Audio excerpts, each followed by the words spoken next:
Ketua Komisi 3 DPR RI Habibur Rahman menyebut ada 6 poin tindak lanjut pengungkapan kasus penyiraman air keras yang dialami aktivis Kontras Andri Yunus.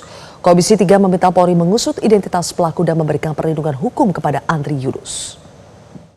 Komisi 3 DPR RI menegaskan bahwa aksi penyiraman air keras terhadap saudara Andri Yunus merupakan bentuk resistensi atau perlawanan terhadap komitmen pemerintahan Presiden Prabowo untuk memaksimalkan perlindungan, pemajuan, penegakan, dan pemenuhan hak asasi manusia sebagaimana tertuang dalam Asta Cita.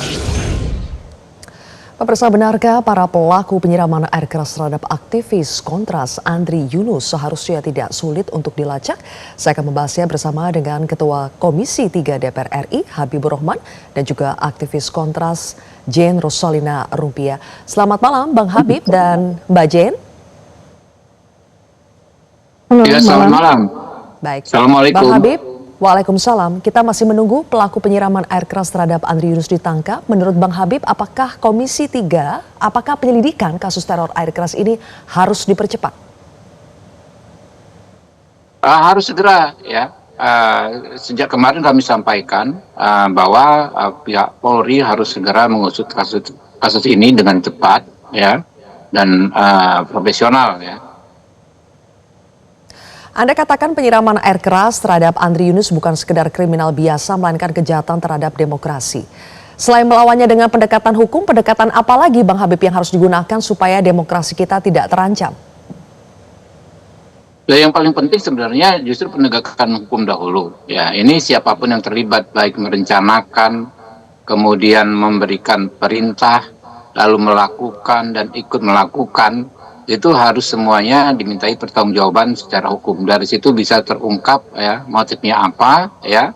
Tapi kalau melihat latar belakang dari korban, ya, saudara Andri Yunus yang 100% adalah pembela hak asasi manusia, ya, kita bisa ambil kesimpulan tegas bahwa ini nggak ada kaitan dengan urusan pribadi. Ini, ya, urusannya dengan latar belakang aktivitas beliau.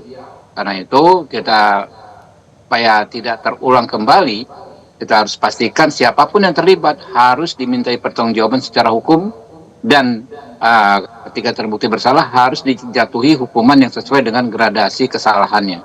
Oke, baik. Di sini juga sudah ada Mbak Jane. Mbak Jane, setelah menjalani operasi mata, bagaimana kondisi Andri Yunus saat ini?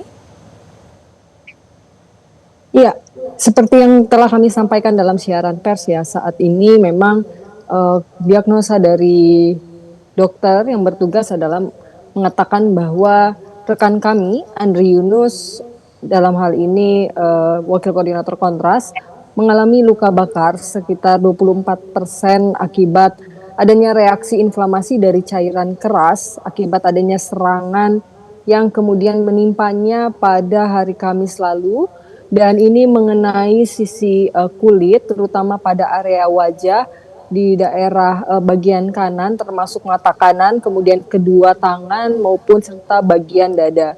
Nah, kemudian juga setelah dari sejumlah luka yang dialami, kondisi bagian serius itu pada mata kanan dan sudah mendapatkan penanganan khusus, penanganan intensif dari dokter dan rumah sakit yang bertugas, sehingga dalam hal ini juga kami merujuk pada statement resmi dari rumah sakit RSCM gitu, ya. Kondisi tersebut itu kemudian menyebabkan adanya penurunan tajam penglihatan serta kerusakan pada permukaan kornea, dan kemudian untuk menangani tersebut, syukur dokter dan tim rumah sakit yang bertugas telah menjalani tindakan pembersihan jaringan yang rusak pada mata kanan serta transplantasi membran amnion guna melindungi permukaan mata dan mendorong proses penyembuhan. Dan saat ini rekan kami tengah mendapatkan perawatan intensif gitu, ya, dan dilarikan ke high care unit akibat luka bakarnya dan mendapatkan pemantauan dan perawatan yang lebih lanjut serta komprehensif gitu dari pihak dokter, dan kemudian saat ini ia mendapatkan perawatan intensif dengan beberapa terapi yang kemudian dilakukan oleh dokter, dan oleh karena Oke. itu kami mengimbau kepada publik gitu untuk memberikan kepercayaan kepada pihak dokter, tenaga medis yang tengah menangani rekan kami Andri Yunus ataupun dalam hal ini korban, serta menghormati adanya perawatan dari pihak kedokteran, pihak medis, dan tidak memicu adanya spekulasi di kalangan publik. Pernyataan resmi berkaitan dengan kondisi Andri itu akan kami sampaikan dari Kontras dan juga dari pihak dokter. Dan kami Oke. juga berharap publik juga bisa memberikan ruang gitu ya bagi keluarga dalam hal ini untuk kemudian dapat fokus untuk mendampingi korban, menguatkan korban selama masa pengobatan, perawatan hingga pemulihan. Begitu kondisinya. Oke. Mbak Jen, karena diduga motif penyerangan terhadap Andri Yunus itu terkait dengan aktivitas yang dilakukan oleh Andri Yunus, sebelumnya sebetulnya apa yang dilakukan oleh Andri Yunus, atau mungkin jauh sebelum itu apakah ada rangkaian teror yang dialami oleh Andri?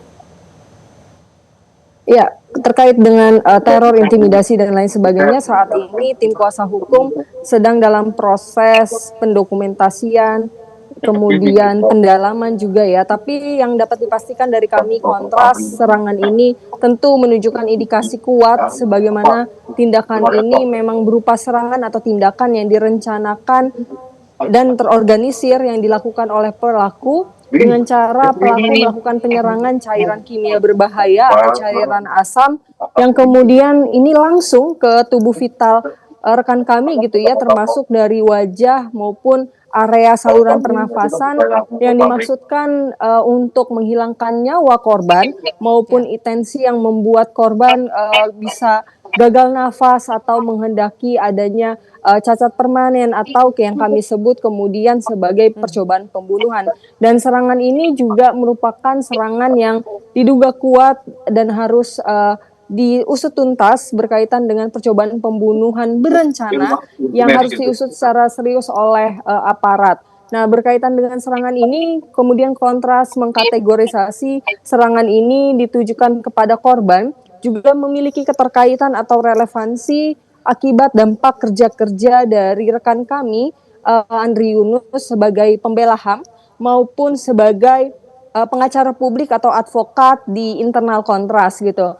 Dan kita bisa melihat serangan ini juga harus dilihat secara helikopter view gitu ya, bahwa konteks kerja-kerja korban sebagai pembela HAM yang selama ini konsisten mengungkap penyalahgunaan kekuasaan, pelanggaran HAM, dan kemudian juga berkaitan dengan penyempitan ruang sipil di Indonesia, itu merupakan satu titik yang perlu kita soroti bersama. Dan pada prosesnya juga saat ini korban juga tengah melakukan upaya advokasi yang berjalan di internal Kontras berkaitan dengan konteks pembela HAM. Misalkan dalam belakangan rekan kami Andri Yunus sedang terlibat aktif di Komisi Pencari Fakta yang melakukan investigasi independen terhadap rangkaian demonstrasi Agustus 2025, dan kemudian juga berkaitan dengan pendampingan lainnya yang berkaitan dengan konteks hak asasi manusia, dan ini merupakan bagian dari kerja-kerja pembela HAM yang diatur dalam Undang-Undang HAM maupun Undang-Undang Perlindungan dan Pengelolaan Lingkungan Hidup, dan ini juga sudah sesuai dengan peraturan internal Komnas HAM sendiri, yaitu peraturan nomor 5 tahun 2015 tentang prosedur perlindungan terhadap pembela HAM. Dan juga perlu diketahui yang tadi saya sampaikan bahwa Andri Yunus juga seorang pengacara publik atau advokat yang juga aktif memberikan bantuan dan pendampingan hukum terhadap korban dampingan Kontras, baik untuk isu pelanggaran hak asasi manusia maupun pelanggaran berat hak asasi manusia, dan aktif dalam kasus ataupun advokasi litigasi dan non-litigasi yang misalkan sedang berjalan terkait dengan perkara 335 di PT UN Jakarta melawan Menteri Kebudayaan terkait dengan gugatan penyangkalan perkosaan Mei 98. Dan demikian serangan terhadap Andri juga merupakan perlakuan yang tidak dapat diterima di negara hukum yang demokratis ini, dan juga korban merupakan advokat sebagaimana Undang-Undang 18 tahun 2003 tentang advokat begitu. Baik, itu tadi semua yang dikerjakan oleh Andri Yunus selama ini. Bang Habib, supaya pengungkapan kasus Andri Yunus ini benar-benar tuntas, apakah Komisi 3 akan mengawal sampai aktor intelektual dan motifnya tertangkap? Ya, sebagaimana kami sampaikan tadi pada kesimpulan rapat khusus Komisi 3 terkait kasus ini, kita minta aparat bergerak cepat mengungkap setiap elemen pelakunya dalam berbagai perannya sebagaimana saya sebutkan, ya. Perencana, pemberi perintah, ya, pelaksana, kemudian yang melakukan perbantuan, itu diungkap tuntas, ya. Dan saya pikir polisi juga sudah mendapat cukup banyak bukti, ya, ada sekitar 40-an CCTV, ada saksi-saksi, bahkan infonya helmnya pun sudah didapatkan, ya. Segera saya pikir dalam waktu tidak terlalu lama bisa segera menangkap para pelaku, kemudian baru mengungkap, ya, konteks masalah ini apa di belakangnya. Nah, ini dari situ bisa ditarik semua. Oke, terakhir Bang Habib, dalam suasana yang masih penuh dengan teror ini, apa pesan Anda kepada rekan-rekan aktivis dan juga keluarga korban yang terdampak? Ya, kita prihatin, ya, dan kita siap all out memberikan perlindungan secara hukum. Kita minta kepada penegak hukum, khususnya terkait korban dulu, terhadap keluarganya, terhadap organisasinya, agar diberikan perlindungan maksimal. Jangan sampai dalam situasi seperti ini mereka mendapat kekerasan susulan, ya. Itu yang kita sampaikan tadi dalam rapat di Komisi 3. Baik, kalau begitu Ketua Komisi 3 DPR RI Habibur Rahman dan juga aktivis Kontras Jen Rosalina Rupiah, terima kasih sudah bergabung di Prime Time News. Jelajahi cara baru mendapatkan informasi. Download Metro TV Extend sekarang.